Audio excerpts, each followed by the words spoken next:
I pulled into my driveway at 4 in the afternoon on a Tuesday, 3 days earlier than expected.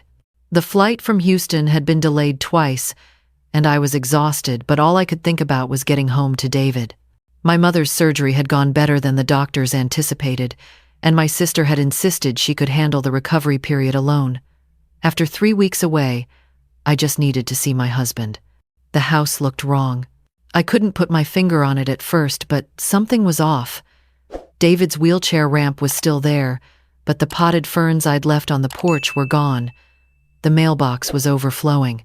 I grabbed my suitcase from the trunk and headed to the front door, fishing for my keys. That's when I noticed the silence. David always kept the television on. Always. It helped him feel less isolated after the stroke left him mostly housebound. But now there was nothing. No sound of the TV, no movement inside. My heart started pounding. I unlocked the door and stepped inside. The living room was empty. Not just empty of people, but empty. The couch was gone. David's hospital bed that we'd set up by the window, gone. His walker, his medication organizer, his special cups with the built-in straws, all gone. I dropped my suitcase. "Crystal," I called out. My daughter-in-law's name echoed in the empty space. "David?" Nothing. I ran through the house, throwing open doors. The bedroom furniture was still there, but David's adaptive equipment was missing. The bathroom still had the grab bars we'd installed, but his shower chair was gone. In the kitchen, I found the refrigerator empty, except for a bottle of ketchup and some wilted lettuce. On the kitchen counter, I found a note. Single piece of paper, hastily written. "Barbara, David is being cared for at Magnolia Gardens on Highway 90. He's safe. Had to make some changes, Crystal." My hands were shaking so hard I could barely hold the paper. Magnolia Gardens. I knew that place. It was a state-funded nursing facility, the kind where they warehoused people on Medicaid. The kind of place with perpetual lawsuits for neglect.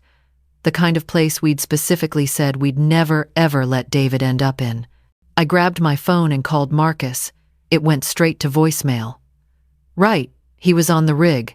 6 weeks offshore, no cell service.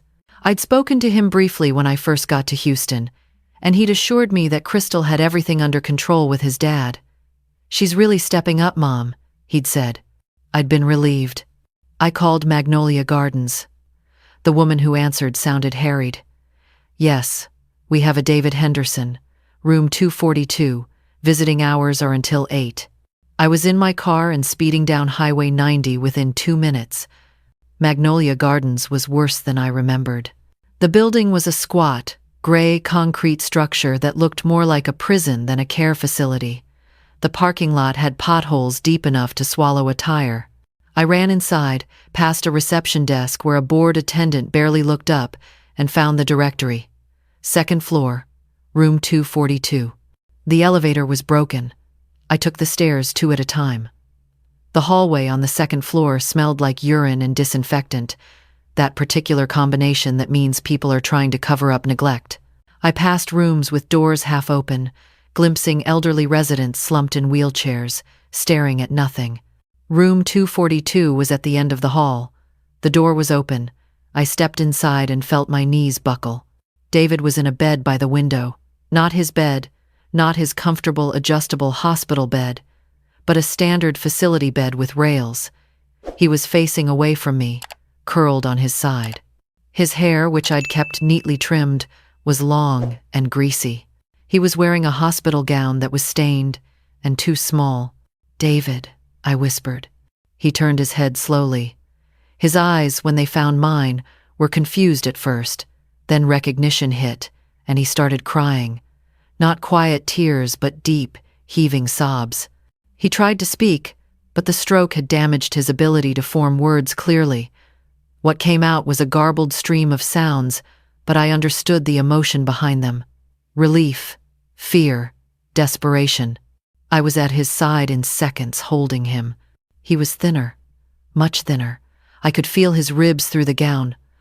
"Oh my God, David. I'm here now." A nurse appeared in the doorway, a large woman with tired eyes. "You family?" "I'm his wife. What is he doing here? Who brought him here? The daughter-in-law said she was his legal guardian, showed us paperwork, paid for the first month, said the family was moving out of state and couldn't take him. That was 2 weeks ago. 2 weeks. David had been here for 2 weeks while I was in Texas, thinking Crystal was taking care of him at home. I need his medical chart. Now. The nurse looked uncomfortable. I'll get the supervisor. While I waited, I examined David more closely. He had bed sores on his heels, angry red marks that meant he'd been lying in the same position for too long. His lips were cracked. When I checked his water pitcher, it was empty.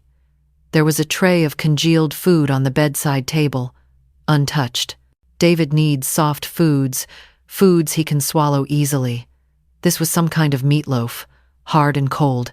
The supervisor arrived, a thin man in his 50s who introduced himself as Mr. Kelso.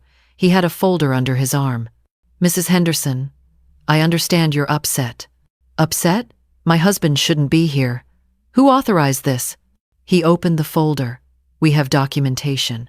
Power of attorney signed by your husband, authorizing Crystal Henderson to make medical and financial decisions. She brought him in on September 23rd, paid the first month in cash, provided his medical history, and indicated the family was relocating. Show me that POA. He handed me a photocopy. My hands were shaking as I read it. The signature was supposed to be David's, but it looked nothing like his handwriting. My husband's right side was partially paralyzed from the stroke. He could barely hold a pen, let alone sign a legal document like this. And the date it was supposedly signed was 3 months ago, July 15th. I'd been home on July 15th. We'd celebrated our anniversary. David had never signed anything. This is forged, I said flatly. My husband didn't sign this. Mr. Kelso's face went pale. Ma'am, we accepted this in good faith. I'm taking him home. Right now. You'll need to handle the discharge paperwork and the outstanding balance. Outstanding balance?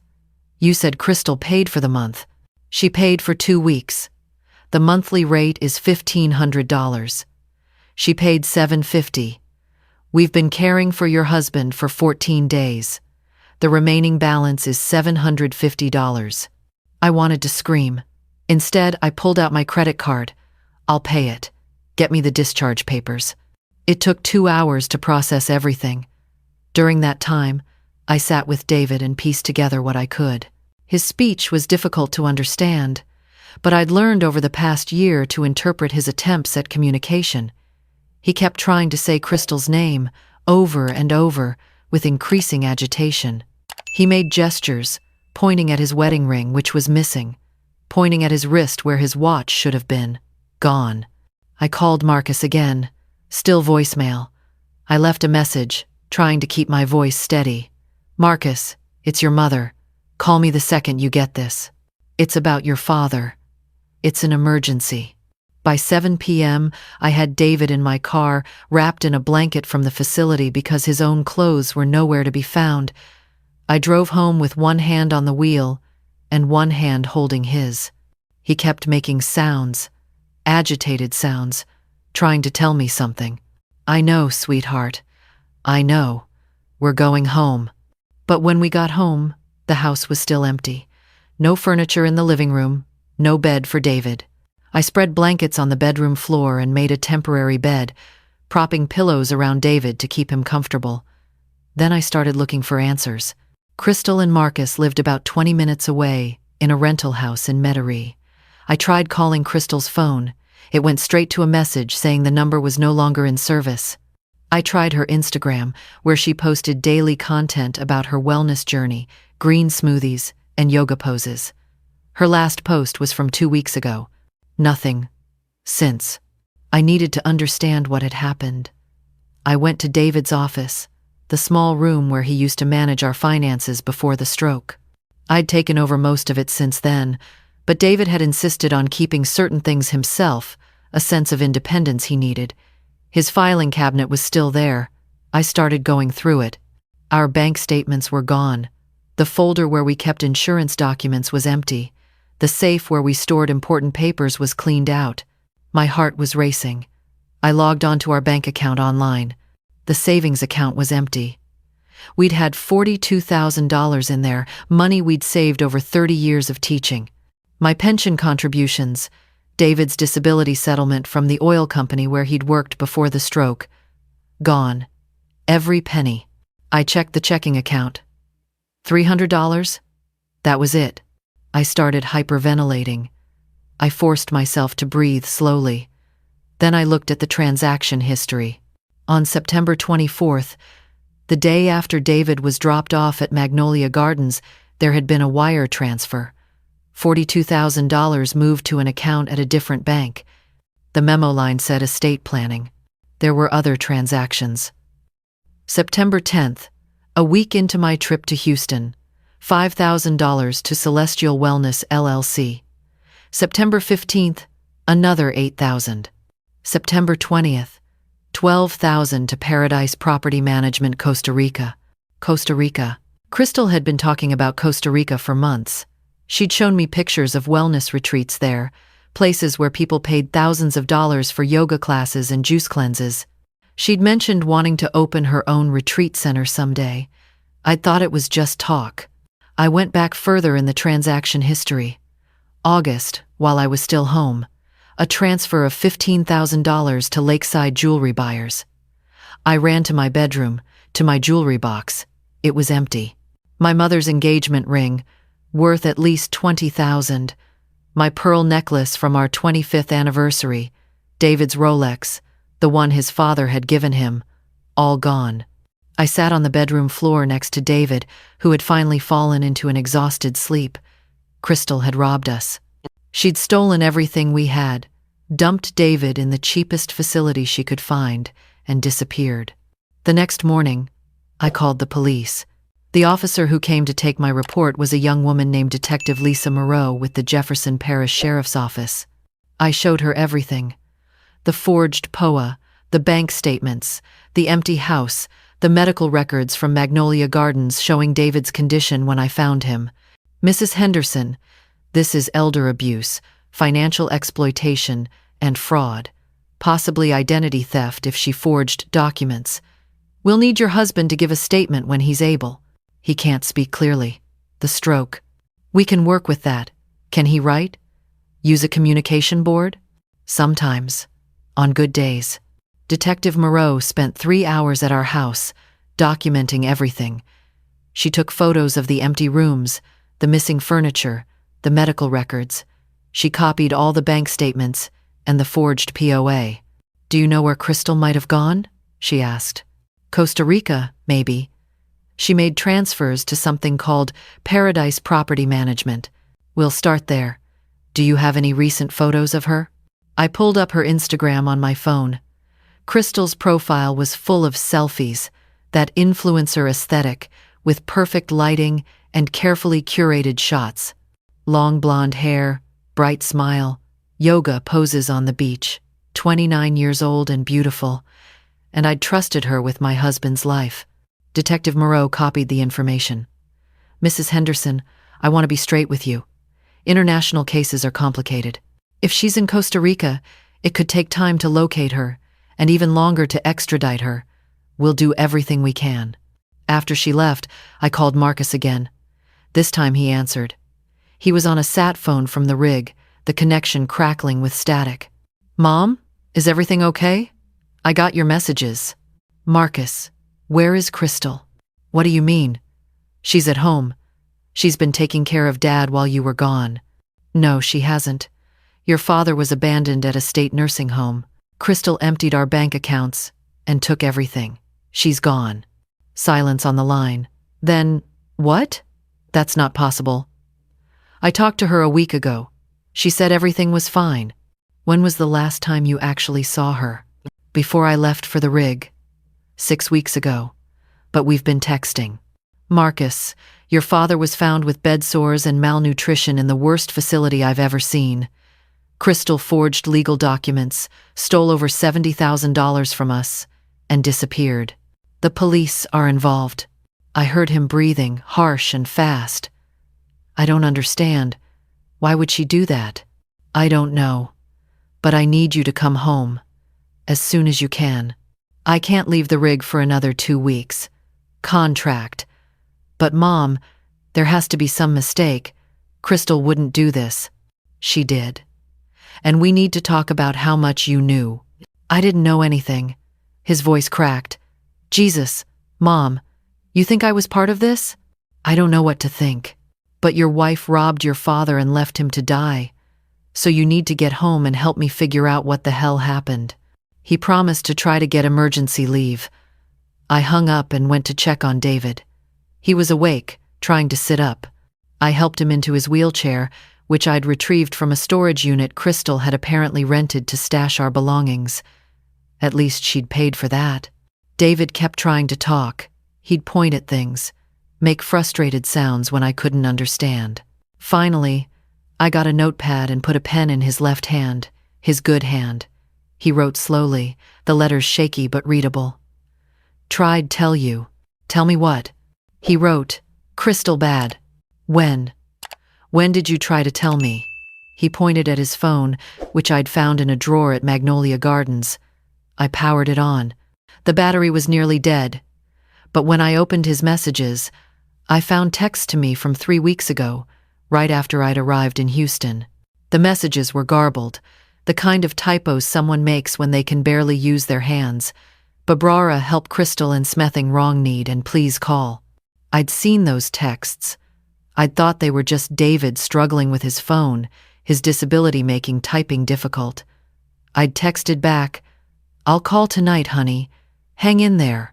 But I'd been overwhelmed with my mother's surgery, and by the time I'd tried to call, Crystal had answered David's phone. He's sleeping, Barbara. Don't worry, he's fine. I'll have him call you tomorrow. He never called, because Crystal had taken his phone. I started crying. David reached up with his shaking left hand and touched my face. I'd failed him. He'd tried to warn me, and I hadn't understood. Over the next week, I started putting the pieces together. I contacted our regular attorney, Michael Chen, and showed him the forged POA. He was appalled. Barbara, this is obviously fraudulent. The notary seal looks legitimate, but I'll bet money it's fake. We need to report this to the Secretary of State's office. He helped me file reports with the bank, the credit bureaus, and every relevant authority. We discovered more disturbing details. Crystal had also taken out a credit card in David's name and maxed it out. $15,000 charged to various wellness product suppliers, website development services, and travel agencies. I contacted the jewelry buyer who'd purchased my mother's ring. They had security footage. I watched Crystal walk into their store, my jewelry box under her arm, and negotiate the sale. She'd smiled, laughed, counted the cash they'd given her. $15,000 for pieces worth at least $40,000, but she'd needed fast cash and hadn't cared about the value. Detective Moreau called a week after the initial report. Mrs. Henderson, we've located Crystal. She's in Costa Rica, in a town called Nosara. She's been posting on social media under a new account. She sent me screenshots. Crystal, on a beach, cocktail in hand. Crystal, at a construction site, caption reading, watching my dream take shape. Celestial wellness retreat opening soon. Crystal, in yoga poses, looking peaceful and happy. My husband's money funding her dream life while he'd been lying in his own waste in a state facility. Can you arrest her? I asked. Costa Rica doesn't have an extradition treaty with the U.S. for most financial crimes. But here's the thing. Crystal's been sloppy. She keeps using credit cards registered to her U.S. accounts. We've been tracking her purchases, and she's booked a flight back to the U.S. next month. She's flying into Miami. Why would she come back?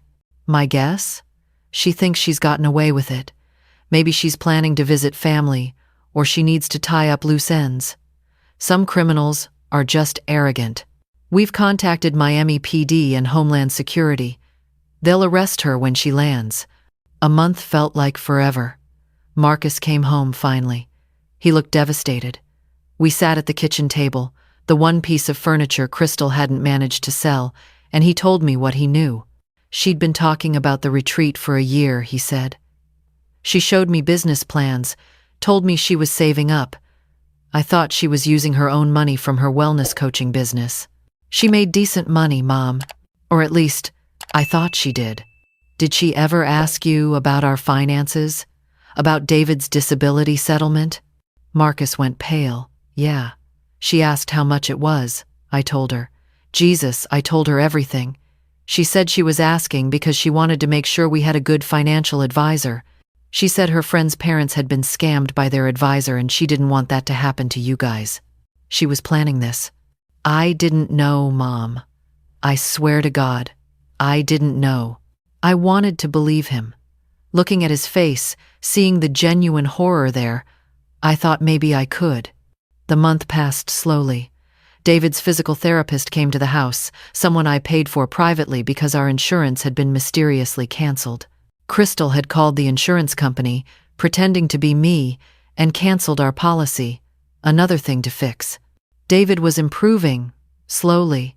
The bed sores were healing. He was eating better, but he'd developed a fear of being alone. If I left the room for more than a few minutes, he'd become agitated, making sounds of distress until I came back. The therapist said it was PTSD. He'd been abandoned once. He was terrified it would happen again. I hired a lawyer, Sharon Blackwood, who specialized in elder abuse cases. She was a fierce woman in her 50s with a reputation for taking these cases to trial and winning. Barbara, we're going to sue Crystal for every penny, plus damages.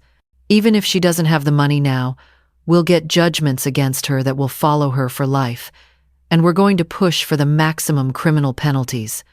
The criminal case was building. Detective Moreau had gathered evidence, the forged POA, the bank records, medical records from Magnolia Gardens, testimony from the nursing home staff. The district attorney assigned to the case, a sharp man named Gerald Washington, told me they were pursuing multiple charges. Elder abuse, financial exploitation of an infirm adult, identity theft, forgery, and fraud. Given the amount stolen and the condition we found David in, we're looking at serious prison time, 15 to 20 years. Finally, the day came. Crystal's flight landed at Miami International on a Tuesday morning. Detective Moreau called me at noon. We got her. She's in custody. I felt nothing at first. Then it hit me. Relief, rage, exhaustion. I sat down on the kitchen floor and cried for 20 minutes while David watched me, concerned, reaching out his good hand to pat my shoulder. Crystal was extradited back to Louisiana within a week. The arraignment was brief. She pleaded not guilty, which was laughable given the evidence. Her public defender looked uncomfortable. Crystal herself looked different. The carefree influencer glow was gone. She looked tired, scared, her hair pulled back in a messy ponytail, wearing an orange jumpsuit. She tried to make eye contact with Marcus. He looked away. The bail hearing was next. The prosecution argued she was a flight risk. She'd literally fled to another country. The defense argued she'd come back voluntarily, which was technically true if you ignored the fact that she'd only come back because she thought she'd gotten away with it. The judge set bail at $200,000. Crystal couldn't make it. She'd spent all the money. The retreat center in Costa Rica was half built, and the property management company was suing her for breach of contract. She went back to jail. Over the next months, the case built. Sharon Blackwood filed a civil suit for $500,000 in damages. The DA's office prepared for trial, and I tried to help David heal. His speech therapist, a patient woman named Dr. Rodriguez, worked with him 3 times a week. Slowly, David was learning to communicate better.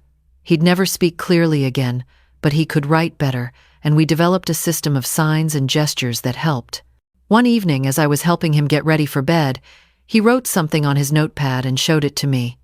Knew something wrong. Tried tell. I know, honey. I'm so sorry I didn't understand. He wrote more. Crystal asked about money. Said for you. What do you mean? He struggled to explain, but eventually I understood. Crystal had asked David questions about our finances, claiming she wanted to help me organize everything better while I was in Houston. She'd asked where we kept important documents. She'd asked about the safe combination. David, trusting his daughter-in-law, had told her everything. She'd used that information. While I was gone, she'd come to the house, gotten David comfortable in the living room with his lunch, told him she needed to check something upstairs, and systematically emptied our safe and filing cabinets. Then she'd told David she was taking some of his equipment to be cleaned. He'd trusted her. The next day, she'd come back with the forged POA and 2 men with a moving truck. She'd told David that I'd called and said we needed to sell some furniture.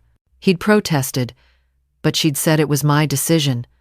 The men had loaded up the living room furniture, David's hospital bed, everything. That evening, she'd told David he needed to go to a special therapy center for a few days. She'd wheeled him to her car, driven him to Magnolia Gardens, and walked away. David had tried to stop her, tried to make her understand something was wrong, but she just smiled and said, "Your wife approved this. She'll come get you when she's back from Houston." He'd believed her. Until days passed, and I didn't come. Hearing this broke my heart all over again. David had trusted her, and she'd exploited his disability and his trust to rob him and abandon him. The preliminary hearing happened in January, I testified. I walked the court through finding David, through discovering the theft, through the forged documents. Crystal's lawyer tried to suggest that David had agreed to the financial transfers, that he'd wanted to help his daughter-in-law's business. Sharon Blackwood destroyed that argument. She played video testimony from Dr. Rodriguez explaining David's cognitive and physical limitations after the stroke. She showed the court David's medical records, proving he couldn't have signed the POA. She brought in the notary whose seal had been forged on the documents, who testified she'd never seen Crystal or David. Crystal's lawyer tried a different angle, suggesting that Crystal had been financially desperate, that she'd made poor decisions but hadn't intended to harm anyone. The judge cut him off. "Counselor, your client forged legal documents, stole over $70,000, and abandoned a disabled man in a substandard facility. Whether she intended harm is irrelevant. The harm was done." The case was bound for trial. Trial date set for April, 7 months after I'd found David at Magnolia Gardens. But 2 weeks before trial, Crystal's lawyer approached the DA with a deal. She wanted to plead guilty to reduce charges in exchange for a shorter sentence. Mr. Washington called me to discuss it. Crystal is offering to plead guilty to elder abuse, financial exploitation, and fraud. She'll make a full confession and cooperate in civil restitution. In exchange, we'd recommend 12 years with possibility of parole after serving half.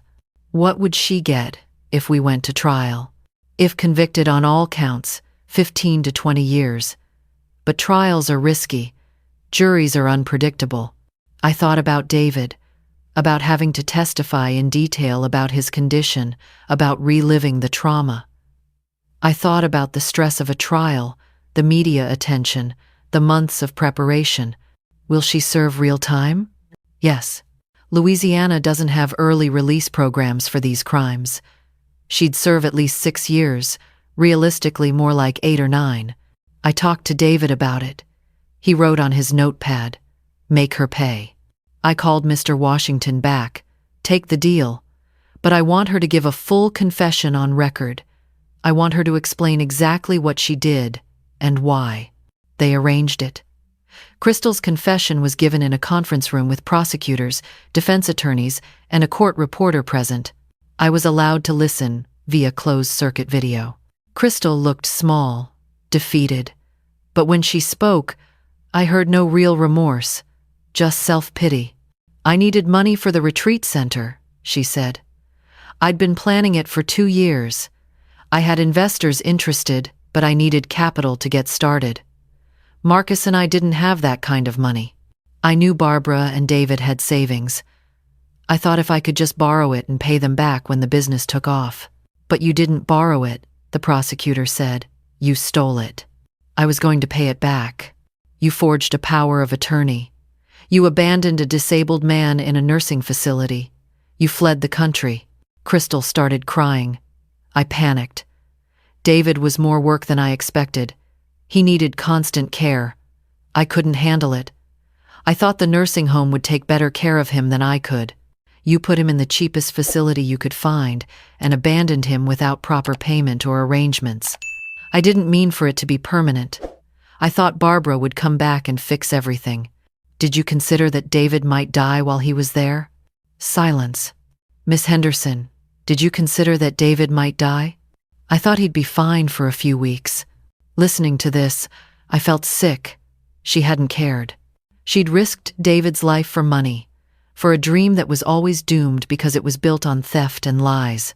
The sentencing hearing was in May. I submitted a victim impact statement, 4 pages detailing what Crystal had done to our lives, how David now had PTSD and couldn't be left alone, how we'd lost our life savings and our sense of security, how I'd had to go back to substitute teaching at 63 years old to pay our bills. David's therapist submitted a letter documenting his psychological trauma. Marcus submitted a letter too, saying that his marriage was over and expressing remorse for not seeing the warning signs. The judge read everything. Then she looked at Crystal. Miss Henderson, you targeted one of the most vulnerable members of our society. You exploited your position of trust to commit calculated theft. You abandoned a disabled man and fled to another country. This court finds your actions contemptible. Crystal Henderson, you are sentenced to 12 years in the Louisiana Correctional Institute for Women. Crystal broke down crying. I felt nothing, just emptiness. The civil suit settled a month later. Crystal was ordered to pay us $475,000 in restitution and damages. Of course, she doesn't have it. The court placed liens on any future earnings, assets, or inheritances. If she ever has money again, we'll get it first. But realistically, we'll never see most of that money. We managed to recover about $20,000 from the sale of her car and some equipment she'd bought for the retreat. The bank refunded some of the fraudulent charges.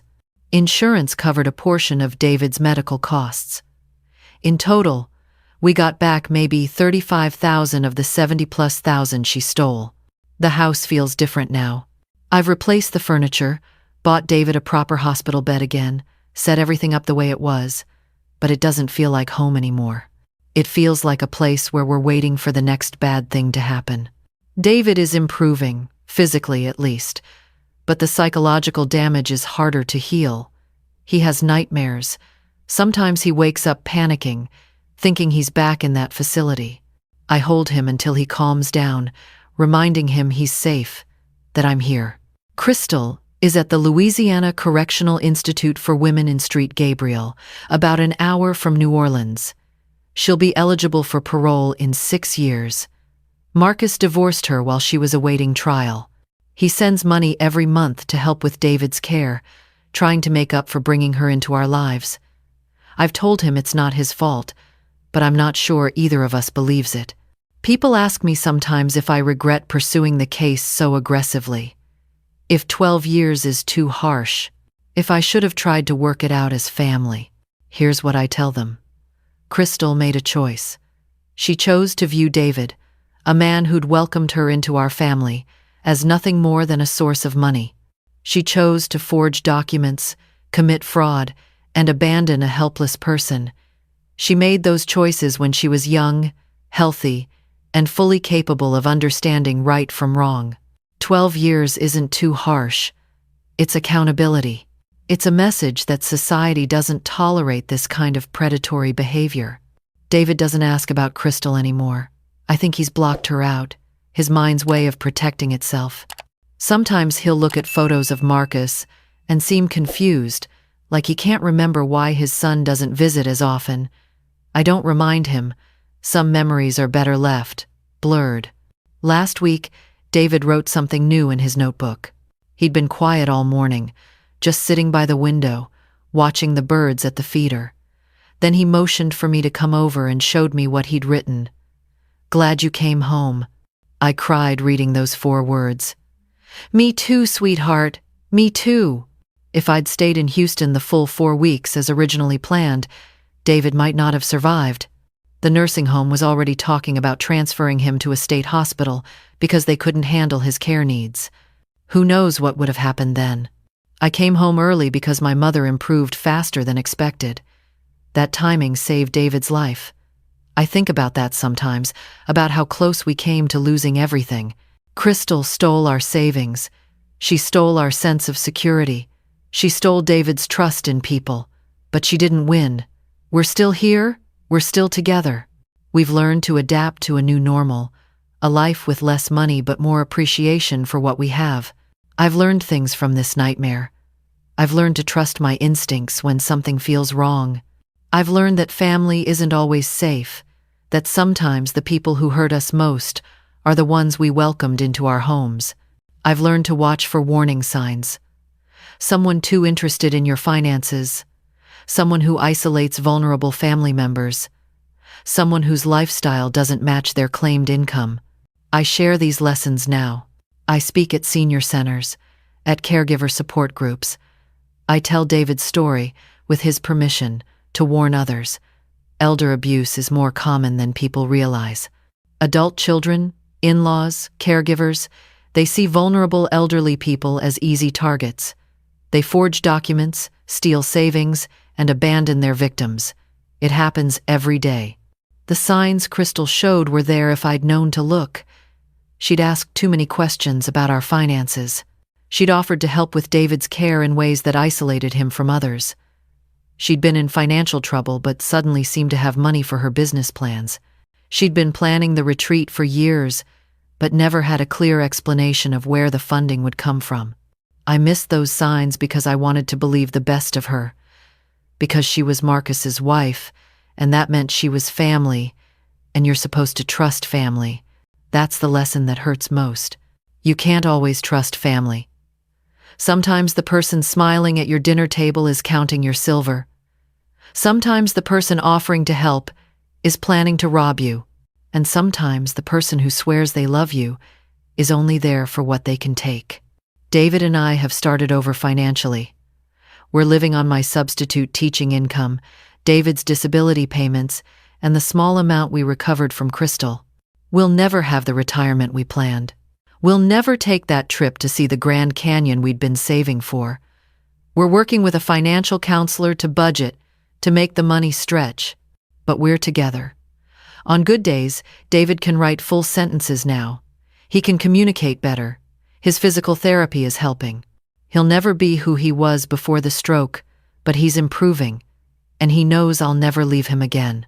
Crystal will serve her time. In 6 years, she'll be eligible for parole. She'll be 35 years old, still young enough to rebuild. I hope she uses that time to understand what she did. I hope she genuinely feels remorse someday. But honestly, I don't think about her much anymore.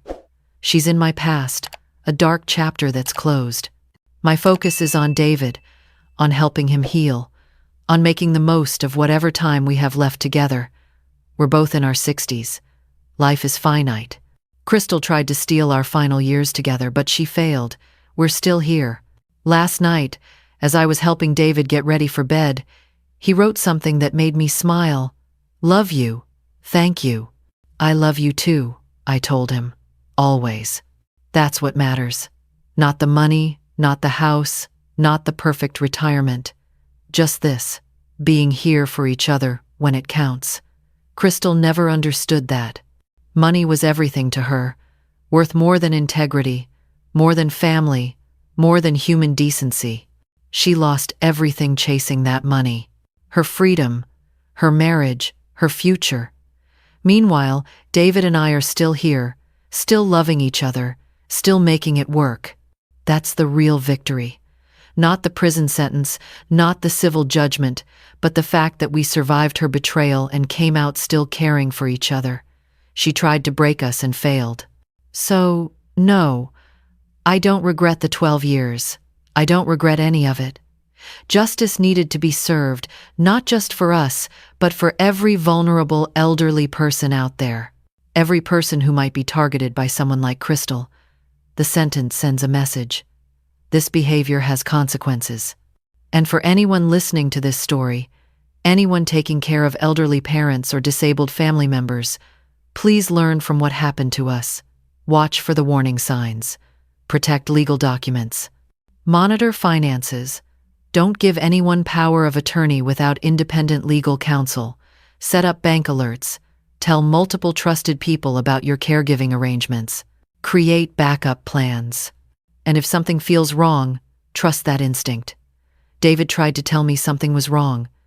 I should have listened more carefully. I should have come home sooner. I should have checked in more thoroughly. But I'm here now. We're here now. And that's what Crystal couldn't take from us. Our love, our commitment, our determination to keep going. She took our money and our peace of mind. But she couldn't take us from each other. And honestly, that's the only justice that truly matters.